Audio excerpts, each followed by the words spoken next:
Merci, bonjour à tous, vous m'entendez bien? Très bien.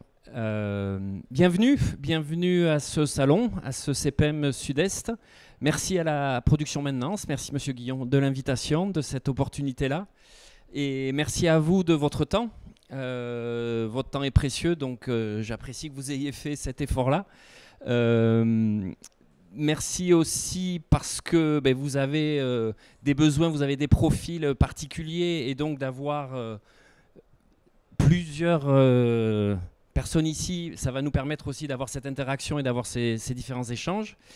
Et du coup, vous remercier aussi parce que vous avez répondu à l'intérêt de ce sujet, qui est donc de comprendre comment l'outil informatique, comment le... Alors on va sortir des anglicismes, mais l'IT, donc l'outil informatique, comment l'OT peut vous aider à renforcer vos processus, vous, en tant qu'industriel, ou peut aussi aider à renforcer vos équipes elles-mêmes. Donc c'est le propos de cette présentation.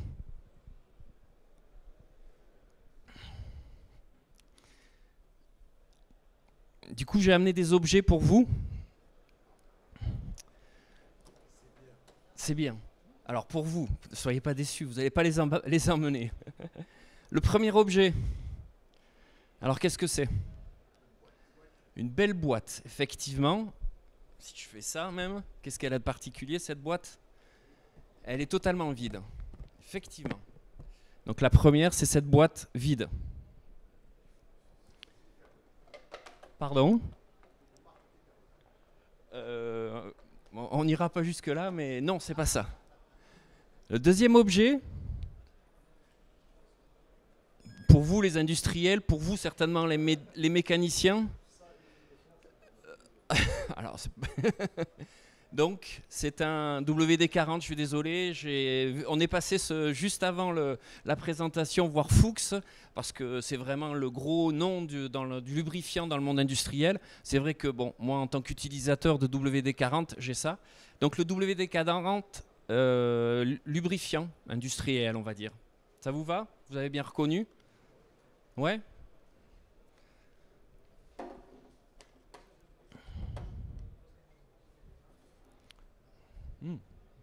À pas prendre de risques. Elle est vide, mais... Et le dernier. Alors, hop, voilà. Le dernier. Qu'est-ce que ça peut être? C'est lourd, hein? Effectivement, vous avez tous reconnu un vieux, mais ça reste encore d'actualité. C'est un manuel d'utilisateur, un manuel d'entretien d'un véhicule, d'un particulier. Ok. Donc avant de vous expliquer pourquoi ces trois objets, les remerciements sont faits. Donc du coup, on va passer directement, je refais pas les remerciements, je vais repasser maintenant pourquoi ces objets. Donc vous les avez vus les trois. Donc le premier, la boîte vide. La particularité de cette boîte, c'est qu'effectivement elle est vide et elle symbolise quelque chose. Pour moi, elle symbolise le monde de l'ingénierie. Je suis un gars du BE, un gars de la mécanique. Et donc, je la symbolise par cette boîte-là. À votre avis, pourquoi? Donc, elle est vide. En réalité, elle n'est pas si vide. Elle n'est pas si vide. Vous, industriel, quand vous lancez un produit, vous, industriel, quand vous décidez de lancer une entreprise pour créer, vous allez partir de ça, d'une boîte vide, c'est-à-dire d'une idée, d'une décision. Donc la boîte n'est pas vide, elle est pleine de décisions, elle est pleine d'idées. Et du coup, elle symbolise le monde de l'ingénierie, pardon. Ok ? Le deuxième, donc le WD-40, lubrifiant industriel.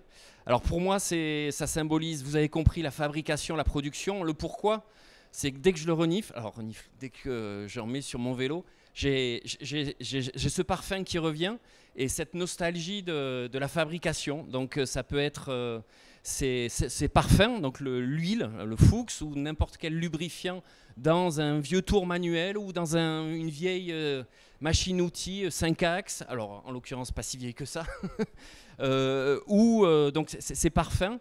Et ensuite, il n'y a pas que des parfums. Quand vous êtes dans un atelier ou dans une belle chaîne de montage, il y a aussi ces lumières. Alors ça peut être la pénombre d'une machine à électro-érosion, avec ce petit cliquetis de l'électrode qui vient gratter la partie moulante d'un moule, par exemple. Ça peut être aussi, donc ces lumières, donc je vous ai parlé des petites étincelles, mais ça peut être aussi dans une salle blanche, une atmosphère un peu plus étouffée, ou même cette lumière un peu plus blanche, donc un peu plus lumineuse. Voilà, donc je l'ai simplement symbolisé, ce monde et ce processus de la fabrication, par le WD-40. Et le dernier monde, alors je vais faire Acteur Studio. De mon manuel d'entretien sont tombées les différentes feuilles. La première, c'est juste mon rappel de révision des 100 000, alors 100 000 heures ou 100 000 kilomètres. Et le deuxième, par contre, c'est un rappel de production, c'est un rappel, il faut à tout prix que je vienne changer une pièce de sécurité de mon véhicule. Et donc, du coup, ce simple manuel lourd avec des feuilles volantes, pour moi, symbolise le processus de la maintenance. Du coup, au travers de ces 3 objets, vous voyez ces 3 processus qui vont être la colonne vertébrale de cette présentation. Donc le processus de l'ingénierie, le processus de la fabrication, de la production, de l'assemblage, et enfin celui de la maintenance. Du coup, pour cela, pas de slide. Ça vous va jusqu'à présent? Ok.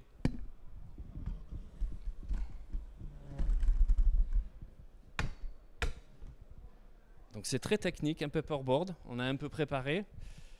Le stylo devrait être là, il est dessus, très bien. Je vous avertis, le micro n'était pas prévu pour moi. Donc écrire, parler avec le micro, si vous n'entendez pas, dites-le moi, mais n'hésitez pas en tout cas. Et je m'excuse par avance si le son est un peu moins efficace que ça. Donc le premier processus, vous l'avez compris, c'est le processus d'ingénierie.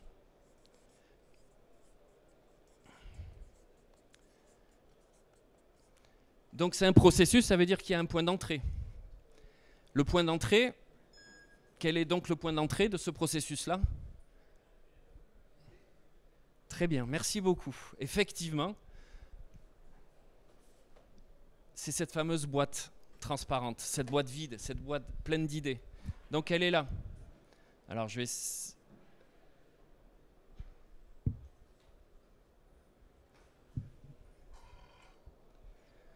La voici. C'est l'idée de départ. Ensuite, comme c'est un processus, on va directement aller voir c'est quoi la fin du processus d'ingénierie. C'est simple. Donc si j'ai fini ma conception, si j'ai fini mon dossier de définition, qu'est-ce que j'attends? J'attends le bon pour fabrication. On est d'accord? Donc le bon pour fabrication. Ok, donc là on a les tenants et les aboutissants, l'idée, la boîte vide, et ensuite le bon pour fabrication entre. On va se retrouver avec plusieurs types d'informations. La première, généralement, quand vous partez de l'idée, vous dites bon, mais j'ai lancé un produit, vous allez chercher à le caractériser, à le définir par ses exigences. Donc la première nature d'information, ça va être une information qui est déjà structurée. Donc structurée et qui est faite d'exigences. Alors des fois on parle de requirement en anglais. Donc on va parler d'exigence 1, exigence 2, exigence 3. Une fois que vous avez les exigences, suivant la complexité des produits, là c'est vraiment une vue générale, une vue générique, une vue haut niveau. Qui s'applique ou pas suivant la complexité de vos produits. Quand vous avez des produits assez complexes, une fois que vous avez cette définition des exigences, vous pouvez basculer dans une vue qui est un peu plus la vue des systémiers, des systémiques, entre j'ai des systèmes, donc hydraulique, mécanique, pneumatique, électrique, software, un système de logiciel, et, ou des fonctions. Donc c'est le monde de la fonction et du système. Pareil, une information structurée, Donc on retrouve nos petits carrés. On va avoir, donc on a dit un système 1, on peut avoir une fonction 1 et on va mettre une fonction 2. OK ? Une fois que vous êtes bien satisfait de votre déclinaison de vos exigences vers ce monde du système et des compétences de votre métier, vous basculez vers, alors on va le caractériser vers le monde, vers le monde un peu plus physique. Et là, l'objectif, c'est d'arriver à décrire, si on est dans le monde très mécanique, donc à décrire votre produit avec une nomenclature, donc une liste de composants. On est d'accord ? Donc là, on va avoir toujours une information structurée. Donc on va avoir des ensembles, des sous-ensembles. Et là, donc je vais vous mettre des composants 1, composant 2. Généralement, cette nomenclature, un anglicisme, on va l'appeler la IBOM. Est-ce que c'est une terminologie dont vous êtes familier, avec laquelle vous êtes familier ? OK. Voilà. Donc là, on a vu toute une série d'informations. Il y a quelque chose qui doit vous choquer ou qui doit vous marquer dans cette nature d'information que l'on a. Toute cette information, elle a la même nature. Je vais vous aider, je vous vois sceptique, je vous remonte ça. Exactement, conceptuel, virtuel. Toute cette information-là, on l'imprime, mais normalement, non, on ne l'imprime pas, pas de papier. Toute cette information-là, elle est purement numérique. Donc le monde du BE, évidemment, ils ont des protos, ils essaient... Oh, d'ailleurs, je parle de proto, on va parler de la simulation.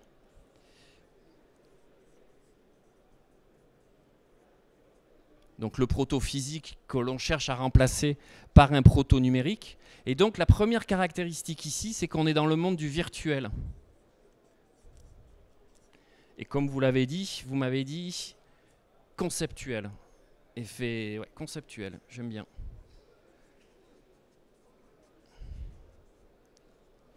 L'autre particularité de cette donnée, qui est donc conceptuelle, et cette information-là, c'est qu'elle a une durée de vie qui est longue.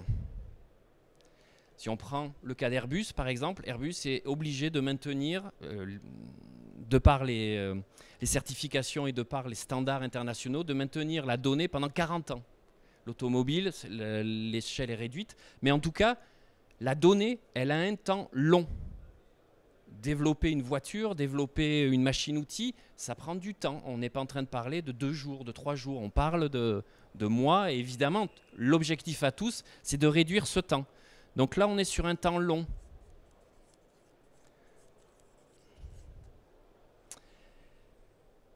Du coup, on va remplir cette case-là. C'est la case des acronymes. Cette information, vous l'avez compris, conceptuelle, virtuelle, elle commence par le monde de la CAO, conception assistée par ordinateur. Ça va, la CAO, rien de surpris, pas de surprise. Elle continue vers la donnée, la gestion de la donnée technique. Alors là, on va utiliser un autre anglicisme, le PLM. Ça vous va? L'idée, c'est ça, c'est de vous donner, par rapport au processus, quelle est la couche informatique qui vient se rajouter. Donc vous avez le PLM. Alors évidemment, il y a cette simulation numérique qui est aussi là et qui est très présente. Et du coup, on a planté le contexte. On est pas mal, non? Ça vous va? Maintenant, quels sont les défis, quelles sont les problématiques auxquelles les gens du bureau d'études ou les gens de l'ingénierie se confrontent? La première, c'est d'essayer de venir lier tout ça. Parce que là, je peux avoir une solution informatique, là, je peux en avoir une deuxième, là, je peux en avoir une troisième. En tout cas, vous pouvez avoir la même qui fait tout, tant mieux. En tout cas, le premier des défis, c'est vraiment de venir lier tout ça. C'est ce qu'on va appeler la traçabilité. On vous parle aussi de transformation numérique ou du fil numérique. Voilà, c'est vraiment cette idée. J'ai des infos qui caractérisent mon produit, qui sont des infos numériques, virtuelles, que je dois lier. Donc là, on est sur la problématique de la traçabilité.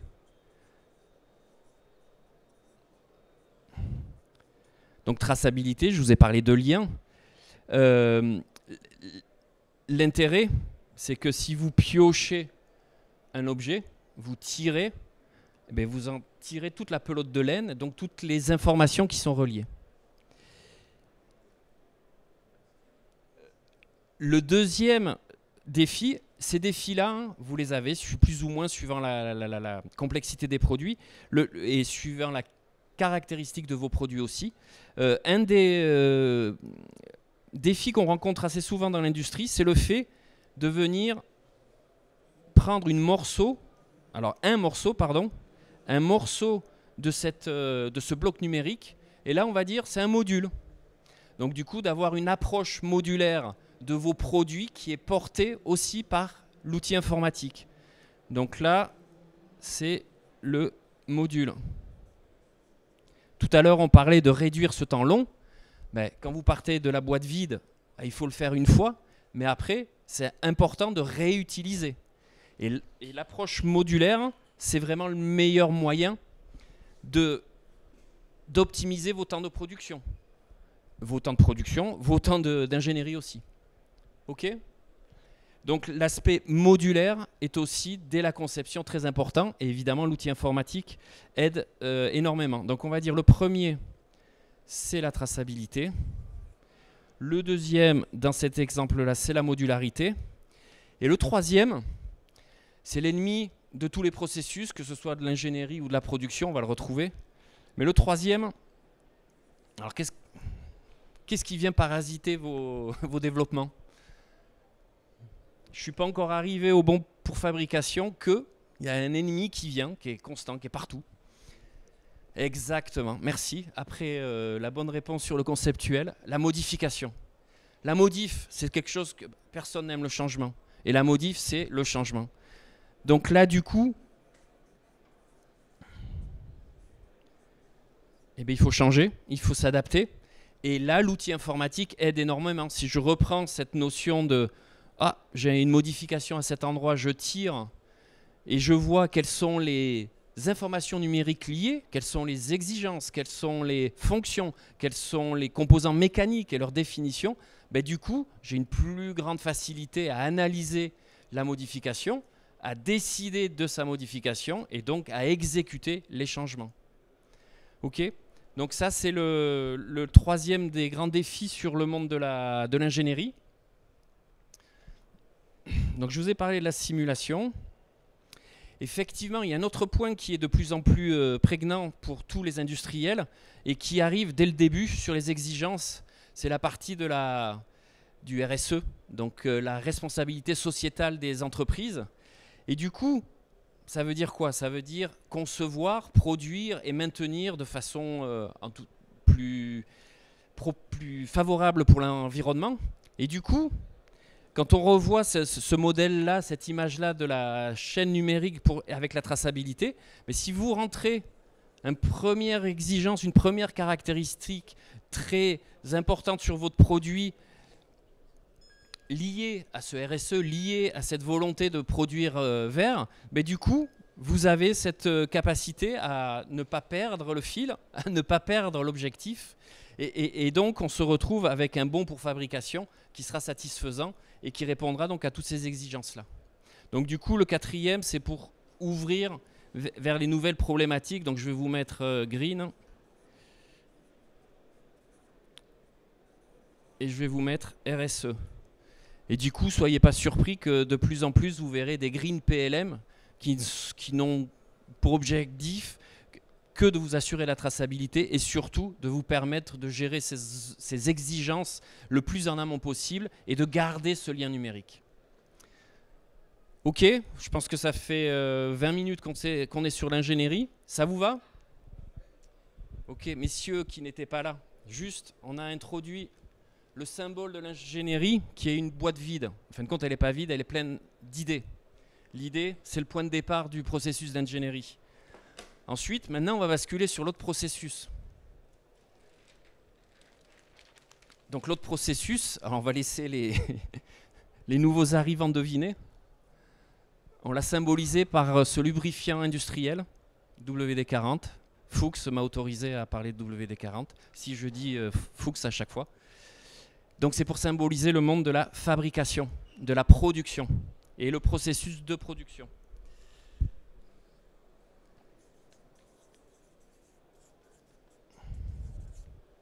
Du coup, on va s'amuser à remplir tout de suite les cases. L'ingénierie, on avait dit conceptuelle, virtuelle. Dans le monde de la production, le stock, si vous tombe sur le pied, il fait mal. Le produit qui sort de la fabrication, si vous tombe sur le pied, généralement, il fait mal. On est d'accord? Donc là, c'est très très concret. On parle de kilogrammes et on parle aussi d'euros. C'est très concret. Là maintenant, dans l'ingénierie, cette case-là, c'était par rapport à la nature de l'information et surtout combien de temps on l'utilisait. Le stock à maintenant et le stock dans 5 minutes, qu'est-ce qui va se passer? Il aura tout changé. Le stock du produit fabriqué maintenant et dans 1 heure, il aura changé. Donc là, en fin de compte, on est sur une information qui est un temps beaucoup plus court. Et si on tire le trait, le temps, ça doit être du temps réel. Alors, certains vont déjà réagir, c'est une utopie. En tout cas, je dis bien, il faut tendre vers le temps réel pour ce processus de production. OK? Dans les acronymes, tout à l'heure, on avait vu CAO et le monde du PLM. Ici, on va plutôt parler du monde de l'ERP, Enterprise Resource Planning, qui peut être complété ou qui peut inclure aussi le monde de la GPAO. Ça vous va? Je vois des, des regards qui froncent. Ça va, vous suivez? Ouais. Donc la GPAO, alors l'anglicisme qui est aussi très connu, le MES, Manufacturing Execution System, il y a pas mal de représentants de GPAO, donc je vais vous mettre MES. OK. Vous vous souvenez, on avait commencé par les tenants et les aboutissants. C'est quoi le premier tenant du processus de fabrication? Alors si on reprend le fil de l'histoire, on était sur l'ingénierie. La matière première, c'est vrai, je vais le prendre parce qu'effectivement, il y a cette notion de stock. Matière première, on peut faire. Quelque part, est-ce que c'est le début? Il y a toujours de la matière première, il y a toujours du stock pour produire. Quel est le départ du processus de fabrication? Ça veut dire que votre produit a été défini. Si je garde la logique, donc effectivement, c'était le bon pour fab. Le bon pour fab. Et du coup, c'est quoi la sortie ici? Donc le produit physique, tout à fait. Et donc l'objectif, c'est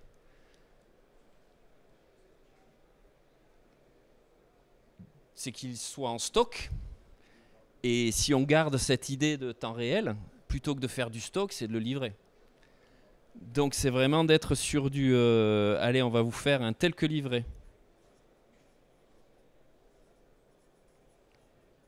On est d'accord?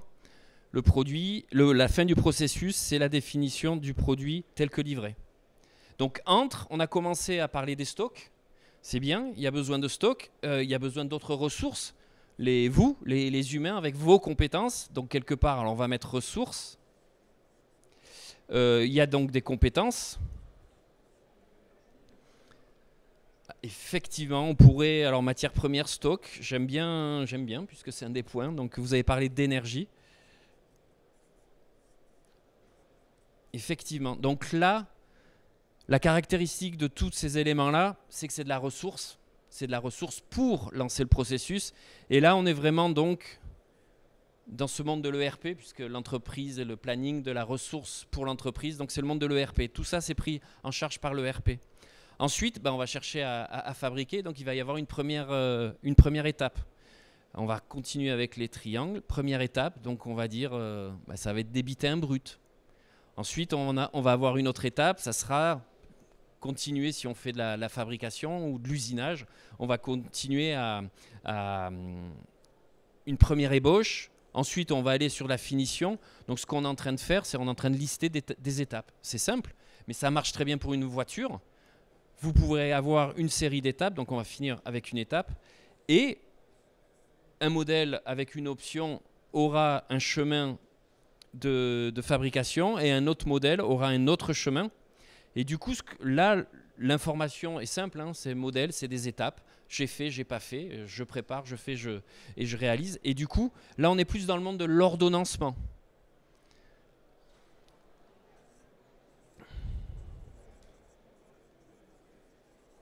ordonnancement, donc un mot long. Et donc, l'outil informatique qui vient supporter ça, c'est généralement votre GMAO. Hop, je me suis trompé. C'est pas la GMAO, c'est là. C'est derrière la excusez-moi, donc c'est la GPAO, ouais, tout à fait. Du coup, on se retrouve avec le tenant, les aboutissants. Donc, on a de la partie stock, ensuite on a nos étapes, et évidemment, une fois que tout est fini, le produit il est prêt à être livré. Du coup, c'est quoi les problématiques d'un point de vue informatique?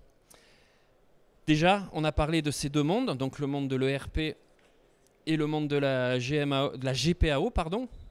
Ben, on va retrouver la même problématique, hein, c'est venir... Exactement. On est exactement sur le même symbole, hein, et le symbole, c'est le symbole de la traçabilité. Donc une traçabilité physique de l'objet, vous allez mettre des numéros de série, vous allez mettre des QR codes ou des RFID, mais ensuite l'outil informatique aussi est là pour vous aider sur cette traçabilité. Donc ça c'est, alors je vais vous le mettre en deux. Parce que le premier des défis qu'il y a dans ce processus-là, on en a juste parlé au tout début. Quand on était là, on a fait cette référence au fait que le produit partait en stock, mais que si on était vraiment efficace, il fallait qu'il soit livré. En fin de compte, le premier des gros défis, il est là. Tendre vers le temps réel des stocks. Tendre vers les temps réels de l'exécution, où j'en suis. Vers le temps réel si je dois adapter une production. Donc toute cette problématique de temps réel, elle représente un des gros défis pour les industriels dans ce processus-là. Le deuxième, donc on a parlé de la traçabilité. Le troisième, il n'y aura pas de surprise, on en a déjà parlé. Les bons élèves qui ont suivi sur l'ingénierie. Exactement, merci beaucoup. C'est le même numéro en plus. Effectivement, ce qui vient polluer, c'est dès qu'il y a une modif. Donc le monde de la production n'échappe pas à toutes les modifs. La semaine dernière, j'étais encore chez Alstom. Donc produire une grosse armoire pour le cerveau des TGV, ben, ça met du temps. Et ils ont à peine fini les 2/3 qu'ils ont déjà 5-6 modifs à appliquer dans la définition. Donc leur produit, il n'est même pas encore livré, qu'ils ont déjà des modifs du BE à appliquer, et ils ont des équipes dédiées, qu'ils appellent des équipes de maintenance, c'est super, ça amène la confusion, mais qui viennent donc remodifier tous leurs produits physiques pour appliquer les bonnes modifs.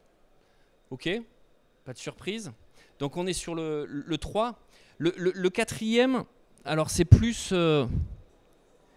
quand on veut aller sur le temps réel, on se dit, bon voilà, je prends le temps réel. Mais dans la réalité, l'outil informatique, il faut savoir, donc on parle de processus, vous êtes là, vous, centre de compétences, j'allais dire, mais avec vos compétences, donc il y a le côté humain, donc il faut y aller pas à pas. Et généralement, quand on veut aller sur le temps réel, donc tous les outils, tous les équipements de production, toutes vos ressources de production, l'avantage qu'elles ont, c'est que souvent, elles sont déjà, il y a de l'automatisme, il y a déjà de la commande numérique, donc il y a déjà du composant numérique. Du coup, vous pouvez les connecter. Et la première des choses, alors c'est tout simple, j'invente rien là, mais si on fait dans l'ordre, pour arriver au temps réel, la première des choses, c'est à connecter. Et ça, c'est pas un monde qui est aussi facile. Pour pouvoir réaliser ce temps réel, il faut pouvoir... Alors, il faut pouvoir écouter votre outil de production. L'écoute, ça veut dire la connexion. Et des fois, ça se passe bien. Vous avez, on prend l'image souvent des drivers d'imprimantes que vous connaissez tous à la maison. Vous aviez, alors vous les téléchargez maintenant ou ils viennent se plugger automatiquement. Mais c'est un peu la même chose. Sur une machine-outil récente, elle va tout de suite venir chercher son bon PLC et elle sera connectée. D'autres, des plus vieilles, il va falloir peut-être aller dans du code un peu plus profond pour pouvoir écouter. Donc ça, c'est une étape qui est souvent négligée. On se dit, mais j'ai tout. Mais non, finalement, non, attention, il faut pouvoir écouter. Une fois que vous écoutez bien, là, vous allez commencer à vous dire, bon, mais je vais pouvoir, généralement, l'étape suivante, normalement, j'écris mieux, mais c'est à cause du micro. Messieurs les organisateurs, Alors qu'est-ce que je suis en train d'écrire? Je suis en train d'écrire contrôler, le contrôle. Une fois que vous écoutez, vous pouvez vous dire, bon, mais j'ai de la bonne info, ben maintenant je veux contrôler. Donc je vais avoir une action sur ma machine, sur mon équipement, sur mon outil connecté. Et dans cette histoire de la maturité pour atteindre le temps réel, ben la troisième, joli, exactement. Une fois que vous avez l'habitude d'écouter, l'habitude de contrôler, ben vous voulez maintenant aller sur de la pure décision. Et donc c'est décider. Et on pourrait aussi tendre vers le cinquième, qui est plutôt du monde de la prévision, de la maintenance prévisionnelle, mais on le verra juste derrière. Ok, donc ce monde informatique qu'on caractérise avec ces acronymes, le RP, la GPAO, les MES, dans la réalité, c'est pour tendre vers le temps réel. C'est pour assurer cette traçabilité entre des systèmes qui sont hétérogènes. Donc ça peut être des composants bas que vous avez dans une machine-outil, ou des composants du MES, ou des composants vers le RP. Ensuite, la modif, là, elle est bonne pour tout le monde. Enfin, elle est bonne. Elle est l'ennemi de tout le monde. Effectivement, l'informatique aussi est là. Il y a donc des solutions de gestion des modifications entreprises qui sont là pour venir couvrir les trois processus qu'on est en train de parcourir. La maturité, avec ces trois niveaux de maturité. Tout comme on avait vu la simulation, je le rajoute quand même, il y a aussi une grande partie de simulation dans cette notion d'ordonnancement. Toujours à cause du micro. Donc là, on a aussi une grosse partie de simule, qui peut être de la simulation physique, effectivement, mais de moins en moins, et on va utiliser l'outil informatique pour simuler toutes ces préparations, et d'ailleurs ça a même des départements, les méthodistes de la fabrication, donc l'ingénierie de la méthode ou l'ingénierie de la fabrication.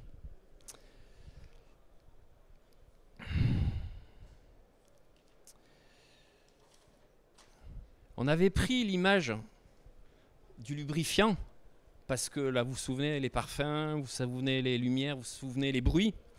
L'autre particularité de ce lubrifiant, il marche très bien ici, c'est que là, il y a une autre mode, alors mode qui est depuis très longtemps, mais le temps réel, la performance, être le plus lean possible. Donc là encore, sur ce modèle-là des différentes étapes, en appliquant ces principes industriels, ces principes classiques du lean, ben, l'outil informatique vient vous renforcer pour être plus souple et puis pour anticiper et mieux se préparer. Donc la simule est là aussi. Donc du coup, j'aimais bien l'idée de ce lubrifiant parce qu'il représente bien aussi la volonté d'être le plus fluide possible dans toutes ces étapes de production. Ça va? Vous suivez? Bon, ça se veut très didactique. Je crois qu'on est pas mal sur le processus de prod. Alors la bonne chose, c'est qu'on a anticipé sur le... Et c'est lequel, le suivant? Pour le troisième objet, c'est un manuel d'entretien avec des rappels de changements obligatoires de pièces de sécurité ou des révisions des 100 000 ou le contrôle technique. Du coup, le troisième processus, c'est le processus de la maintenance. On reste toujours sur une information qui est très concrète. Le produit à maintenir, quand vous tombez dessus, quand vous butez dessus, merci beaucoup, quand vous butez dessus, ça fait mal. Donc c'est très très très concret. En termes d'information, c'est pour ça que j'ai les feuilles volantes, en fin de compte, elles représentent une information numérique qui est censée ne pas être imprimée. Donc on se retrouve dans le monde de la maintenance à gérer un monde un peu mixte. D'accord ? On est à la fois avec du numérique, mais aussi et le temps, donc il est à la fois... il faut que je suis dans l'urgence de réparer, ou sur certains produits, voilà, ça se planifie, ça se prépare, ça s'exécute. Donc le temps, là, il est plutôt mixte. Si on passe maintenant sur l'exercice de c'est quoi les tenants et aboutissants du processus, le début... Donc c'est la sortie du processus de fabrication, c'est le tel que fabriqué. Donc c'est, alors là, excusez-moi, je vous l'ai mis en anglais, j'aurais dû... donc on avait dit c'était le tel que livré.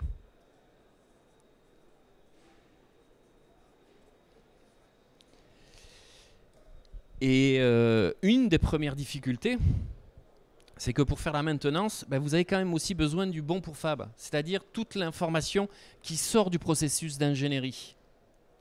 Le dossier de définition, il doit être là. Pour autant, vous avez quand même besoin de connaître comment votre produit, quand il a été livré, comment il était constitué. Et donc là, il y a un choix à faire, un choix où il n'y a pas de choix à faire. La sortie, une fois que votre produit il a été maintenu, donc on a changé un composant, on a fait un remplacement, du coup la nomenclature a évolué et on est sur une nomenclature qui va être telle que maintenue. Et là du coup, on touche du doigt quand même un point critique pour la maintenance. C'est que ce tel que maintenu, qu'est-ce qu'à votre avis, qu'est-ce qu'il va faire Donc on va reprendre, j'ai un bateau qui vient d'être arrêté et on a changé le moteur. Numéro de série 3, on passe à numéro de série 25. Donc là, on est sur numéro de série de 25. Qu'est-ce qui se passe maintenant dans un an quand ce nouveau bateau va arriver au port? C'est que cette définition-là, elle revient en entrée. Et là, ce que l'on découvre, c'est le premier gros problème du monde de la maintenance, c'est quelle est la référence de départ. Est-ce que je pars de ça ? Est-ce que je pars de ça? Est-ce que je pars de ça? Est-ce que je fais un mix de tout ça? Le plus souple, c'est de faire un mixte. Et comment je gère tout ça? Parce que le bon pour fabrication, on a dit tout à l'heure que c'était le monde du PLM. Le as-built tel que livré, on est plutôt sur la sortie de la GPAO. Certains industriels décident de venir aussi suivre cette nomenclature-là dans le monde du PLM. Et celle-là, c'est pareil. Donc du coup, le premier des défis, c'est de se dire quel est le point de départ, quel est le bon point de départ. Et quand je répète, quel est le bon point de départ une année, 2 années, 6 mois après. Ok ? Donc ce n'était pas la traçabilité, là c'est le point de départ. On va le mettre comme ça. Maintenant, vous avez compris, comme on retrouve les problématiques d'avoir les bonnes ressources, les bonnes compétences, les bons stocks, le stock c'est crucial aussi, du coup on se retrouve avec ce monde de la traçabilité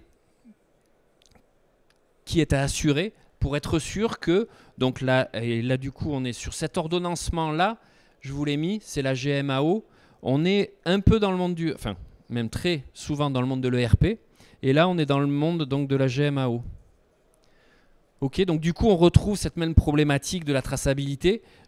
Devrais même faire exprès de venir entrecroiser avec celui-là, puisque là, alors on va le remettre, traçabilité. Et là c'est vraiment le deuxième. Tout à l'heure on parlait du temps. On a dit donc c'était un mixte temps réel et puis un temps un peu long. L'ennemi, alors sur le processus du design et le processus de la fabrication, on était sur l'ennemi de la modif. L'ennemi véritable de l'opérateur de maintenance, c'est d'être bloqué.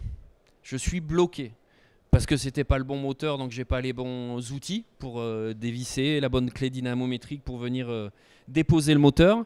Donc du coup, là, je suis bloqué. Et on se retrouve avec des scénarios où l'outil informatique peut aider vos équipes à se renforcer. Comment? Le premier cas d'utilisation classique, je suis bloqué, j'appelle, téléphone, c'est l'informatique. Mais si on veut avoir des notions d'efficacité, du coup c'est quand même intéressant de pouvoir montrer la situation à votre collègue via peut-être des caméras, de venir rapporter de l'information de votre collègue qui lui est le sachant, qui lui a décidé d'utiliser le bon pour fab ou qui a la vision des numéros de série. Et du coup, on est sur ce qu'on appelle l'assistance à distance, le remote assistance pour la maintenance. Et donc, on a des outils informatiques qui peuvent être soit de la réalité augmentée, soit de la réalité assistée. Donc du coup, là, je vais vous mettre assistance.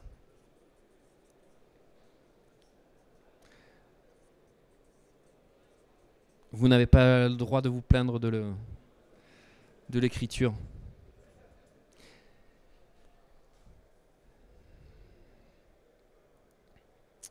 Donc ça, c'est le 3, on a dit. Être bloqué. Et sur le 4, c'est aussi un mot très à la mode. Alors j'en ai parlé tout à l'heure sur la prod, mais c'est venir sur le prévisionnel. Donc quand vous avez votre traçabilité, quand vous avez vos systèmes, quand vous écoutez, quand vous avez cette assistance à distance, effectivement, une des modes, c'est d'aller vers ce qu'on appelle la maintenance prévisionnelle. Certains diront la maintenance prédictive. Mais prévisionnelle, en français, porte plus de bonnes connotations. Et là, du coup, ce qui est du domaine de l'informatique et des compétences qui vont aider à porter ce concept-là de la maintenance prévisionnelle, c'est donc l'intelligence artificielle. Je vous le mets, tout à l'heure, j'ai insisté sur la notion de maturité, sur comment écouter, pour venir tendre vers le temps réel. Là, c'est pareil. De vous dire, je vais acheter une solution précablée d'intelligence artificielle et tout de suite, ça va marcher. Si ça marche, tant mieux pour vous. Là, il faut y aller aussi étape par étape. Donc souvent, sur une chaîne de production qui a toutes ces machines, si vous commencez à écouter, très bien, vous allez commencer à contrôler, à décider. À partir du moment où vous décidez, effectivement, et que vous commencez à avoir beaucoup de données, là peut-être, rajouter une couche d'intelligence artificielle pour cibler un phénomène précis et essayer de faire des corrélations entre les écoutes des capteurs et le phénomène pour ensuite définir une règle de il faut changer ou rajouter de l'huile ou changer un composant, ça vient, je dirais pas directement, mais il faut vraiment y aller étape par étape. Ok, alors je vais vérifier si on a parlé de tout sur la partie support, le prévisionnel. Bon, les modifs, on en a parlé quand on était bloqué. L'assistance. Effectivement, il y a un point aussi où maintenant on voit de plus en plus d'applications de l'outil informatique, c'est pour exploiter les informations 3D et venir les rajouter à la fois sur la prod, donc c'est toutes les instructions 3D. J'ai un triangle de maintenance ou un triangle de fabrication, mais vous savez tous, on a de moins en moins ou on va le tourner différemment. On a de plus en plus de personnes expérimentées qui partent à la retraite et donc il nous faut de plus en plus de jeunes qui soient capables de les remplacer. Et pour ce faire, il faut capturer cette information-là. Donc les instructions 3D, c'est intéressant.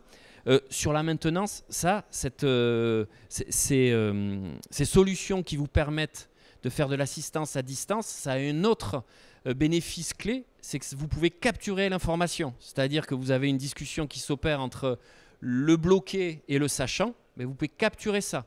Idem, vous pouvez préparer, quand vous avez vos produits à la maison, vous voulez préparer les plans de maintenance, vous pouvez venir filmer, vous pouvez venir rajouter l'information 3D, vous pouvez créer des expériences de réalité augmentée ou de réalité assistée qui vont vous permettre ensuite de mieux former. Donc la capture, la formation et ensuite toutes ces expériences-là, elles vous permettent aussi de traquer votre exécution. En maintenance, il y a oui, je m'engage, j'ai monté ça, je le certifie, j'avais les bonnes mesures, j'avais la bonne compétence. Donc il y a un côté certification dans l'aéronautique, dans l'automobile, sur certaines opérations. Et du coup, d'avoir cet outil informatique qui est sur vous, qui vous renforce vous, va vous aider à la fois de capturer, à la fois de tracer, à la fois d'exécuter, de mieux exécuter quand vous ne savez pas. Quand vous ne savez pas, oui. Et donc, c'est un intérêt important pour les industriels. Du coup, je ne me suis pas présenté. C'était volontaire. Je voulais insister sur cette partie-là. Je voulais insister sur où l'outil informatique peut vous renforcer. Donc, renforcer dans vos processus pour tendre vers le réel. Renforcer dans vos processus pour mieux gérer les modifs. Et renforcer vos équipes non sachants avec les sachants.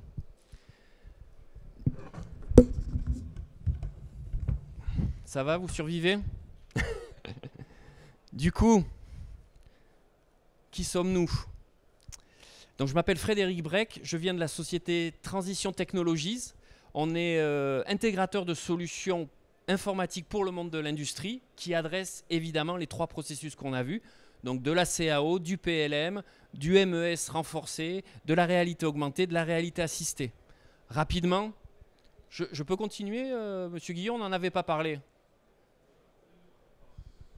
Ok. Ouais, ça va aller vite. On fait partie d'un groupe de 2000 personnes. Dans ces 2000 personnes, il y en a 1000 qui sont dédiées à la transformation numérique pour les industriels.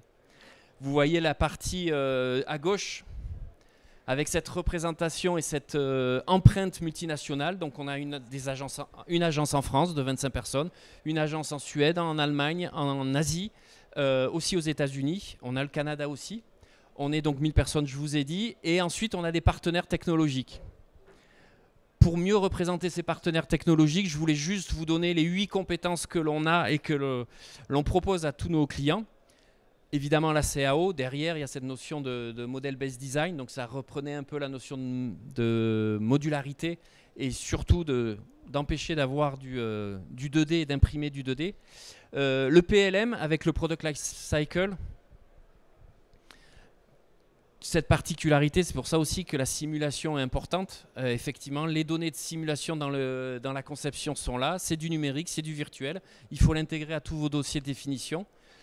J'ai parlé dans la partie fonctionnelle système. Un système peut être du soft, du logiciel embarqué, pardon, ou du logiciel pur. Donc du coup, il y a l'outil informatique vient vous permettre de tracer, de gérer en configuration vos logiciels, vos versions de logiciels. Et il y a des technologies comme Atlassian. L'IoT, donc l'industrial IoT avec Rockwell et avec PTC pour tendre vers ce temps réel, pour tendre vers cette maintenance prévisionnelle.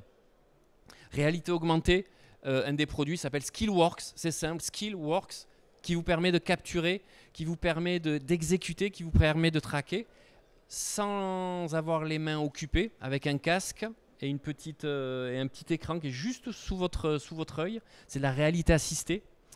Ensuite, sur la partie maintenance, effectivement, vous avez des solutions avec Atlassian pour gérer vos flottes d'outils de maintenance, de vos ressources de maintenance, vos outils donc il y a aussi une partie soft pour la maintenance avec les entrées, les tickets. J'ai un appel. Donc voilà, la technologie Atlassian peut vous supporter ici. Et les 2 compétences de droite, évidemment, quand vous écoutez beaucoup, l'inconvénient, c'est que vous avez énormément de données. Donc, de la donnée en se disant c'est du temps réel, c'est ingérable. Et donc, le cloud, le nuage, devient obligatoire parce que ça vous permet de stocker, ça vous permet de stocker. Actuellement, tous les industriels, ils ne stockent pas toutes les données, ils les filtrent. Donc, le temps réel n'existe pas vraiment parce qu'il y a toujours du filtre, il y a trop de données. Mais en tout cas, donc ça demande du conseil autour de la stratégie de gestion des données, de vraiment cette notion d'écouter. Et évidemment, une fois que vous écoutez, cette couche au-dessus avec l'intelligence artificielle et en l'occurrence avec des technologies qui peuvent être du Microsoft, tous les services Microsoft, AWS ou SAS Institute, qui est beaucoup plus du monde du machine learning et de l'intelligence artificielle. Et à droite, la dernière compétence qui est vraiment pure, AWS, Google ou Microsoft Azure sur la mise à disposition d'infrastructures qui hébergeront aussi vos solutions, donc votre ERP, votre MES ou votre PLM. J'ai 5 slides.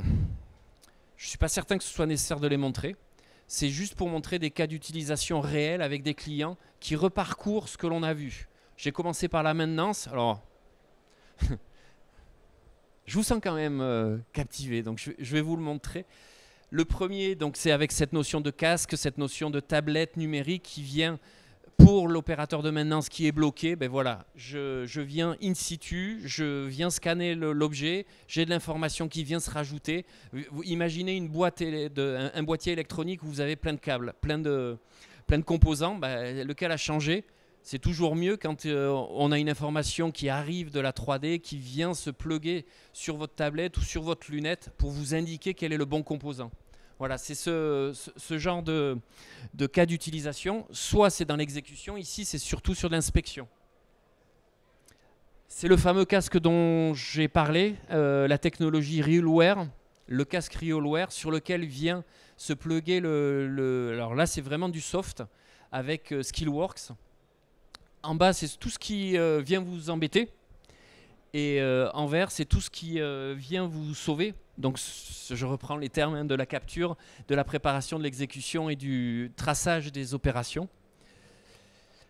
On continue, on a parlé du RSE, vous avez parlé de l'énergie comme étant une partie stock, une partie, donc je l'ai associée à l'énergie. Effectivement, il y a de plus en plus d'applicatifs et d'industriels et de gens qui fournissent du service aux industriels, qui se penchent sur comment écouter vos factures, comment écouter vos machines qui consomment, comment écouter ce que vous pouvez produire vous-même. Donc alors l'éolien, du photovoltaïque, donc il y a cette notion aussi de vous, industriel, en tant que source d'énergie, et venir écouter, mais pas que écouter, aboutir à de la décision. Donc là, par exemple, je sais que sur la session précédente, il y avait une question sur le ROI, les retours sur investissement. Là, l'idée de solutions informatiques comme ça, c'est d'être capable de voir que j'économise tant par jour, j'économise tant par semaine et par mois. Donc le ROI, il est porté par la solution aussi.